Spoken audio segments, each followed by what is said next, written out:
আমরা এসে শুনলাম যে এই জায়গা থেকে প্রথমে গুলি করেছে, পরে এখানে কি বম মেরেছে। হ্যাঁ, কয়টা গুলি করেছে? 5টা ওর কি 5টা গুলি ওর শরীরে? শরীরে।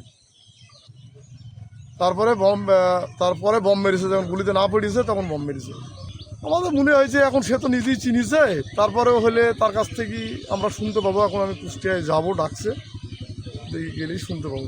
আমি 9 নম্বর ওয়ার্ডের বিএনপির সভাপতি আছি, ওয়ার্ড সভাপতি। কি নাম আপনার? আমার নাম হাজি ফরমান মিয়া।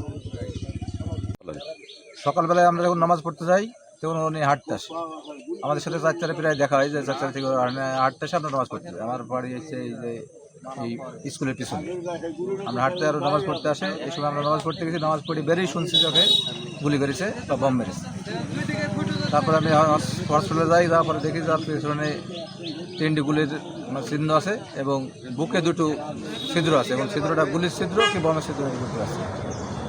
ডাক্তারও নিশ্চিত করেনি বমের কি গুলি। ডাক্তার এই মুহূর্তে কুষ্টিয়া পাঠিয়ে দিচ্ছে।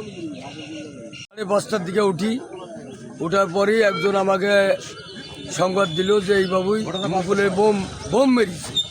ওঠার পরে আমি জানতে পেলাম যে না, এটা গুলি মেরেছে, 4টি গুলি আমরা এখানে পাওয়া গেছে এবং দেখলাম। যেহেতু তদন্তর অবস্থায়, কিন্তু দীর্ঘদিন, এই অল্প দিন না, মাসখানিক হবে না, এটা মারামারি সাহারবাড়িতে গ্রামে হয়েছিল, সেটা 8 আর 9 মিলি।